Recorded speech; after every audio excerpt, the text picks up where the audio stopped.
What's up, everybody? Welcome to the 3 and Out YouTube page. I'm John Middlekauff, and we are talking football all day, every day. Make sure you subscribe, like the video, share it with your friends. Let's roll, baby. What is going on? Little schedule release night. I went on with Colin.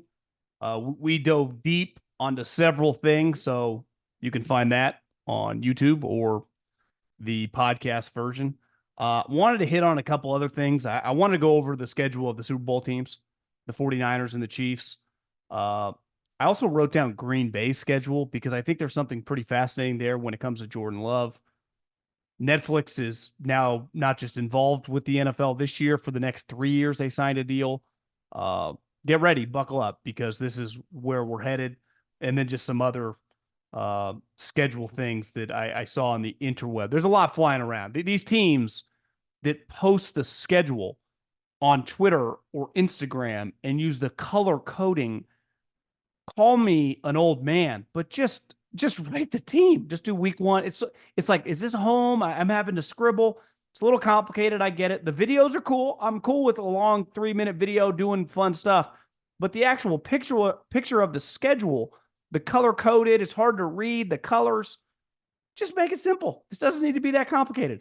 But today's a good day. We know what's happening, when it's happening, where it's happening, what time it's happening. I guess we have some flexible games, but I am very, very excited. But before we dive in, if you want to go to one of these games, you can search right now on a little app called Gametime, because they're my partners, they're my friends, and most importantly, they're the official ticketing app of this podcast.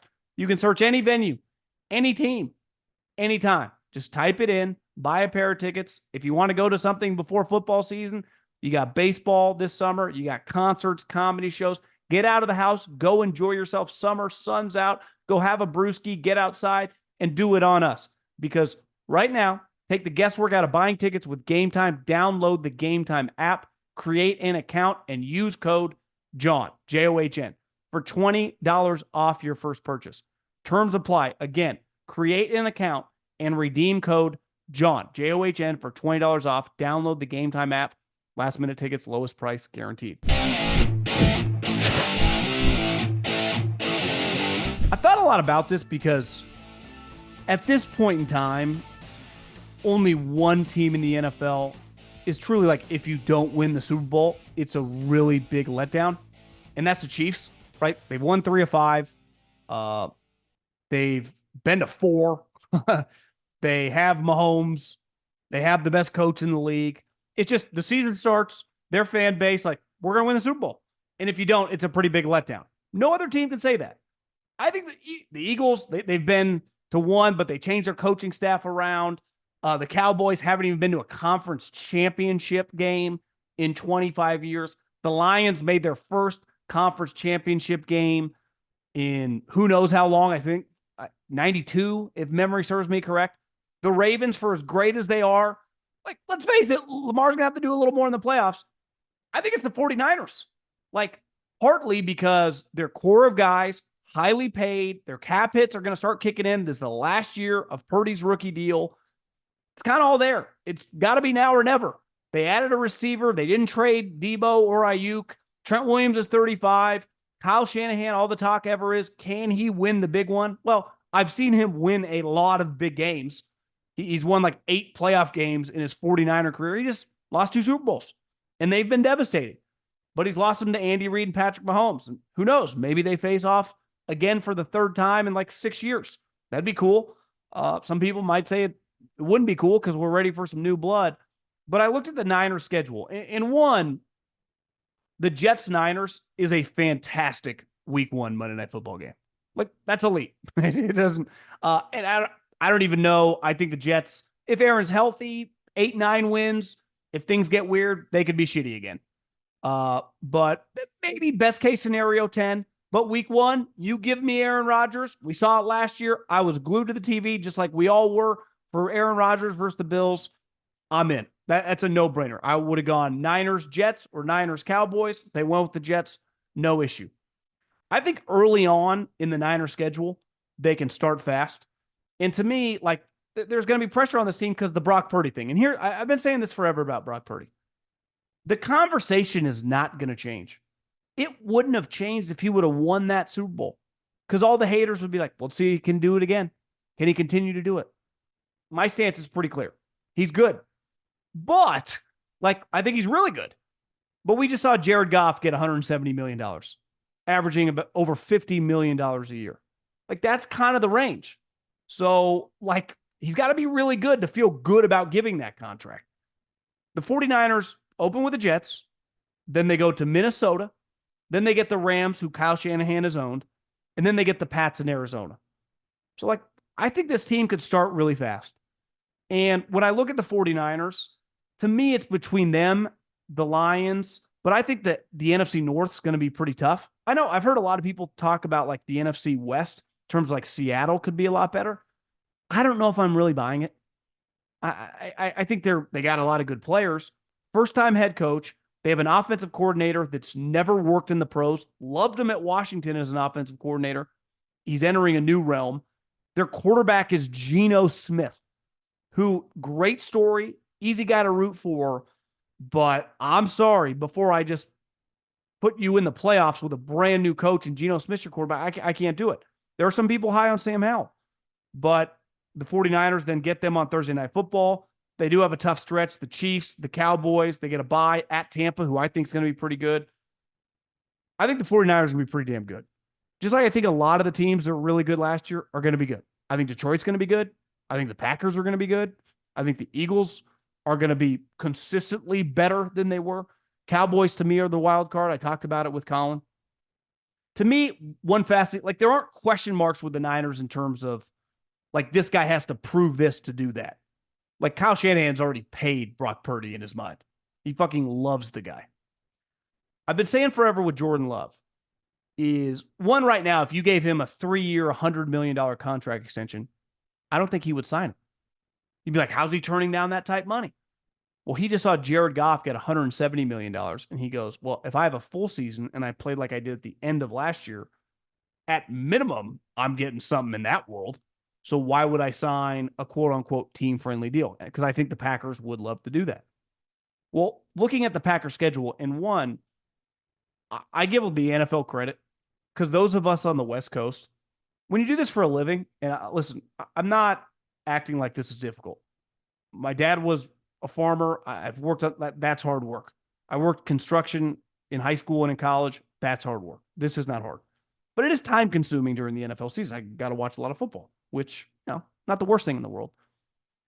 I'm cool with watching football all day Saturday and all day Sunday, but these international games starting at 6:30 a.m.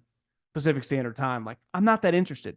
Props to the NFL for mainly putting shitty games that I just don't have to watch because they're not that relevant and I can wake up at halftime. But this international game is elite. But it's also primetime Friday night, Philly, Packers in Brazil. That's going to be cool. It is a tough early stretch. I mean, you go Philly, Colts. I think the Colts are going to be good.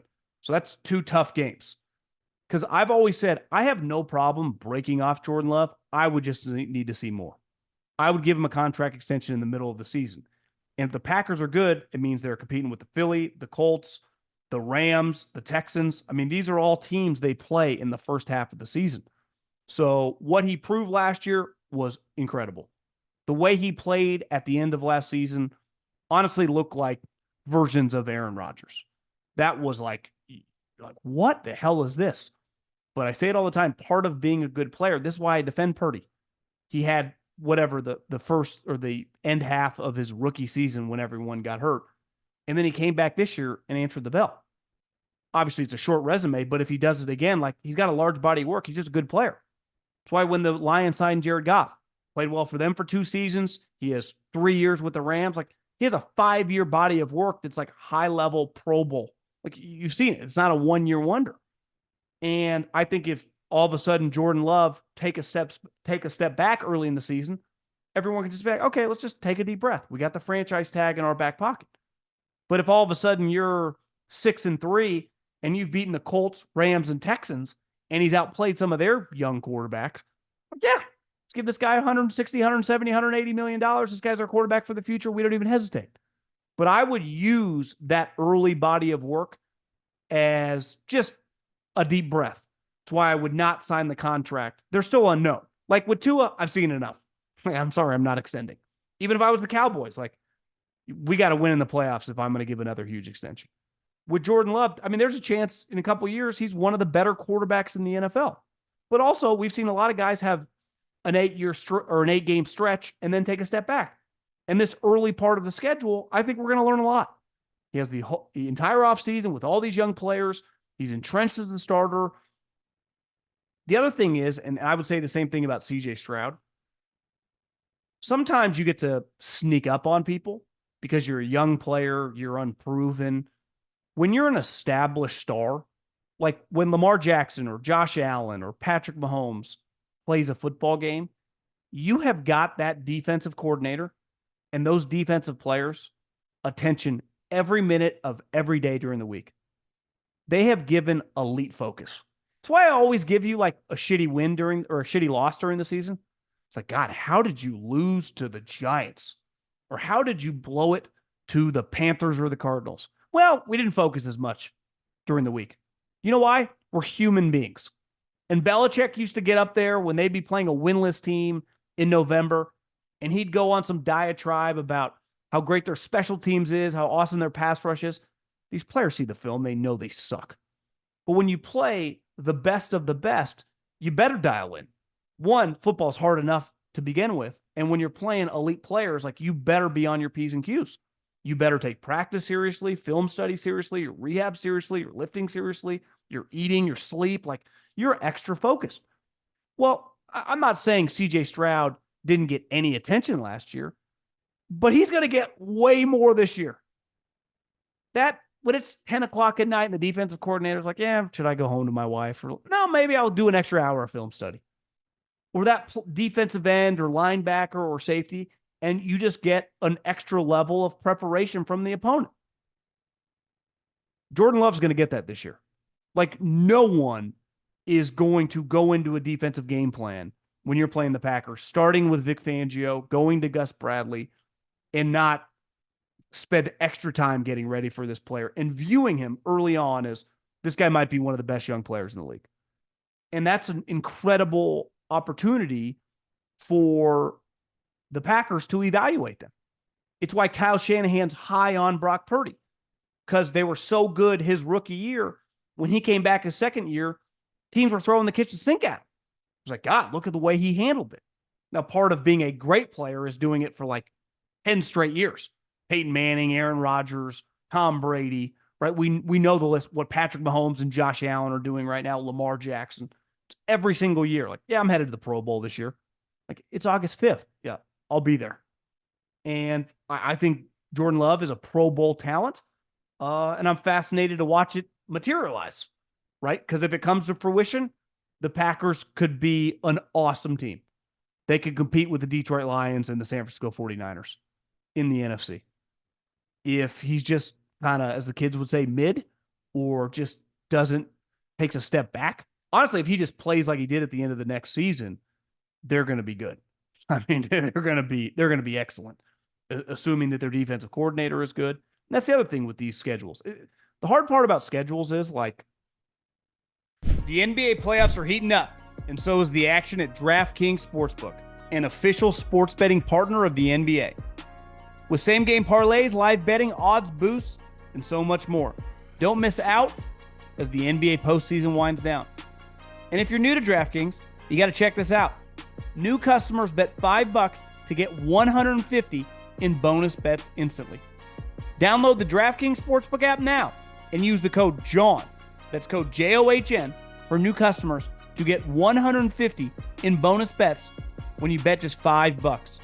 Only on DraftKings. The crown is yours.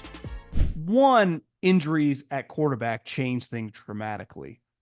And also sometimes teams that we think were going to be good. I know last year, one team I thought was going to suck and one team I thought that was going to be good were the Giants and the Bucks. You know what it turned out? The Giants sucked and the Bucks were good and they won a playoff game and they went toe-to-toe with the Lions on the road in the second round. So things change dramatically. It's why it's hard to go win, loss, win, win, win, loss. Because if a quarterback is missing and you're playing a backup, that is a massive pendulum swing. And two, even if guys are healthy, maybe a team is just not as good. Maybe something is off, something with the cohesion. Players aren't playing as well. A guy got old fast.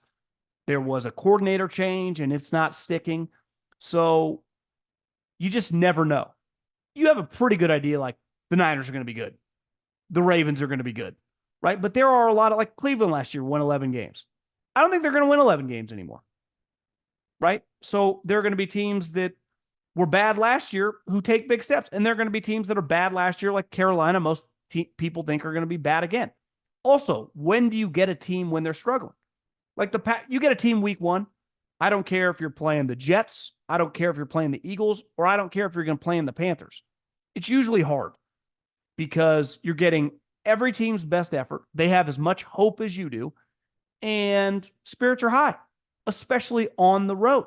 So even if I don't think Cleveland is that good, the Cowboys getting them week one on the road, dog pound, place going nuts, Tom Brady, that's a difficult game, right? So Philly last year is a good example. If you got them early, it was tough. If you got them late, it was a lot easier. So it's fun to me to look at the travel, like east to west or west to east or short weeks. That stuff matters. But it's hard to go, we're playing that quarterback. And I do that with the Bengals. I mean, Joe Burrow's hand, that situation is in question until he proves it not. And it's like the Chiefs. I could break down the Chiefs' schedule. Be like, win, loss. This is a tough game. Here's what I know.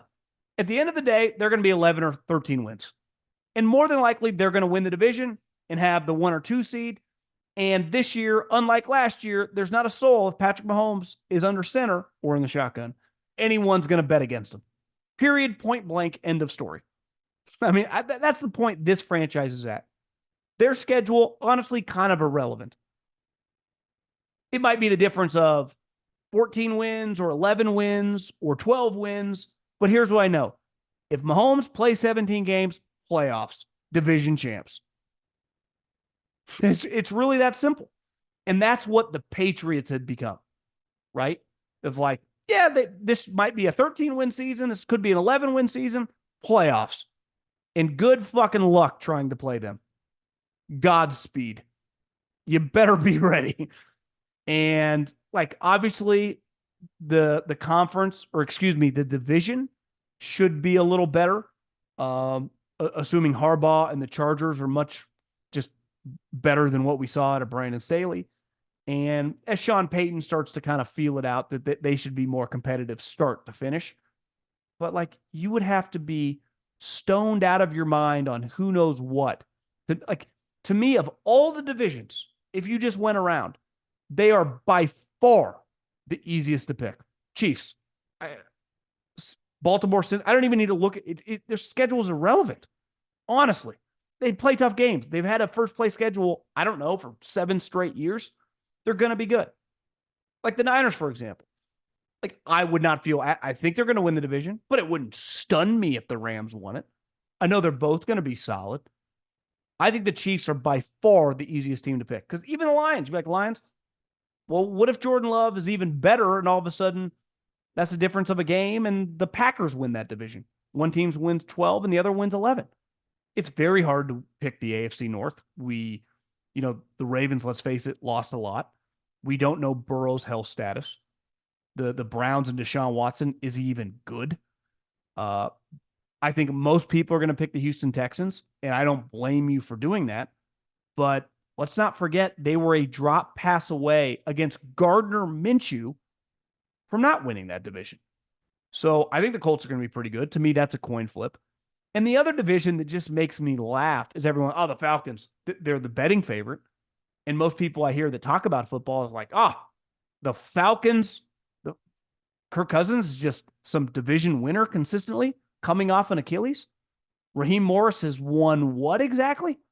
Like, let's just pump the brakes. I look at Tampa's roster. It looks a lot better to me.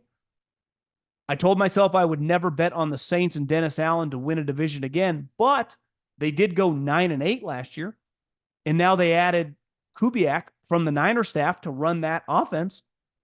And the reason that they went 9-8 and lost so many ugly games is because Derek Carr in the offense wasn't good for a lot of the season. Well, what if that's vastly improved? Schedule's fun. And a lot of people are like, everyone makes such a big deal. Well, it's the NFL. The games matter. There's a reason it's a big deal because every week matters and the primetime games matter. It's why Netflix is getting involved. And I mentioned this to Colin. I can't reiterate this enough. Listen, I understand if you're pissed off because you got to pay for Peacock. It was much easier 15, 20 years ago. But it's 2024. In the world we live in, Amazon and Netflix are bigger than all these broadcast channels. So when you're bigger, what does that mean? You have more money. So when Netflix dipped their toe in, starting with the Tom Brady roast, I looked the other day because we were surfing for something to watch. It was still the number one trending show. The NFL is going to crush on Netflix. And if you want to complain about Peacock, I understand. If you are a cable bundle guy and don't have YouTube TV and you want the package, I get being a little, pissed off. I don't want to hear anyone complaining about Netflix. My 75-year-old mother watches Netflix every single day on my account, which I think Netflix is cracking down on. But everyone I know has Netflix. And this isn't going to be a success. I would be stunned if the next time the broadcast rights come around that Netflix don't have a Sunday package because they signed a 3-year deal. They're paying $75 million a game. And you know who knows this? Roger and the owners.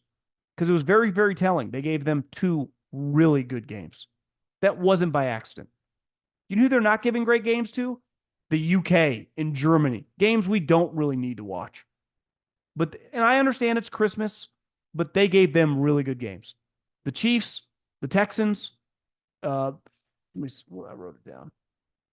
Excuse me, Chiefs and the Steelers, and the Ravens and the Texans.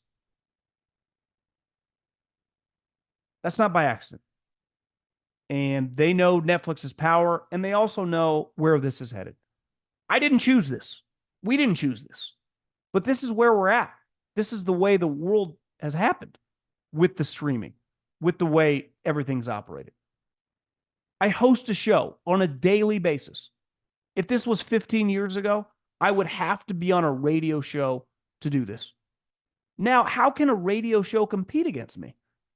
Because if you're like, well, I'm on tomorrow at 10 a.m., listen up.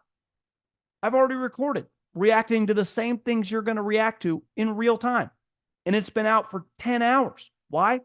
Because of podcasting and streaming on YouTube. So the power of this stuff is irrefutable. It's not debatable. Can it be a pain in our ass sometimes? Of course.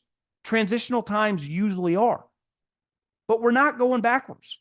This is the way of the future, and this is where the money is for the league to stay healthy and to keep rolling. So I know people are going to complain, and there are some valid complaints. But I've said this about NBC forever. I just talked to Colin about this. I don't think NBC is really going to be around as it has most of my life in 10, 15 years. Peacock is their only way to survive. And they're just about to give, and even Colin says the deal they're going to sign with the NBA is moronic.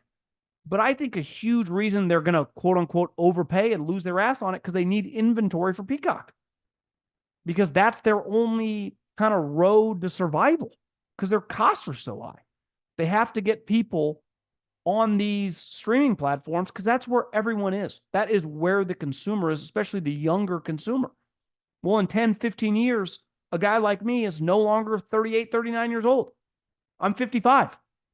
So I'm the current, well, what about the 55-year-old now? Well, in 15 years, that guy's 70. And I'm more important in 15 years as the consumer than that guy.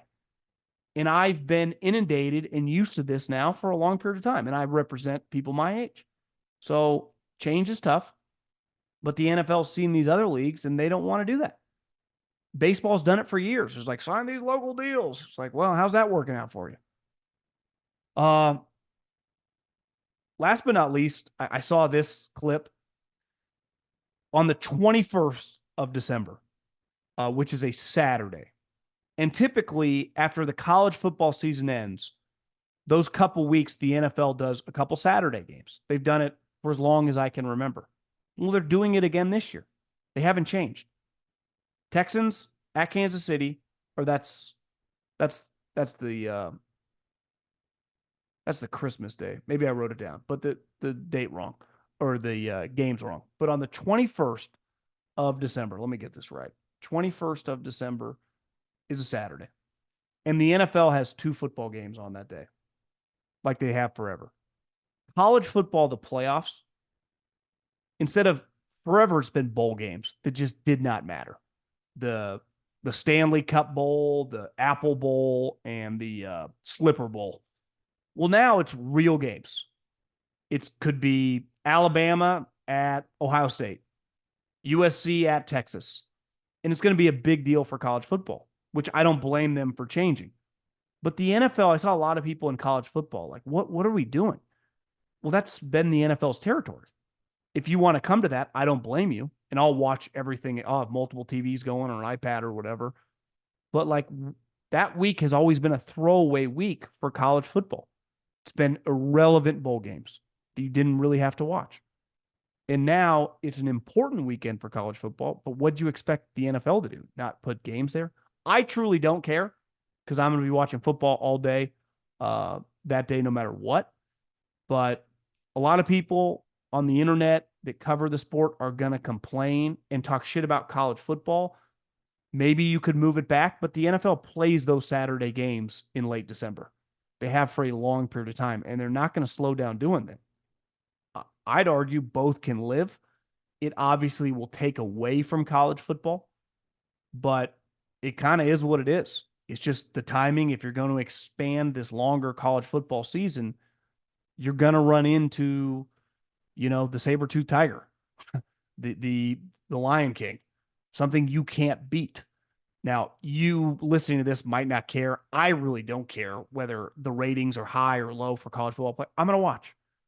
But it is going to hurt the college playoff product going up against NFL games. I don't have these specific games in front of me, but whether those are great games or bad games, it doesn't matter.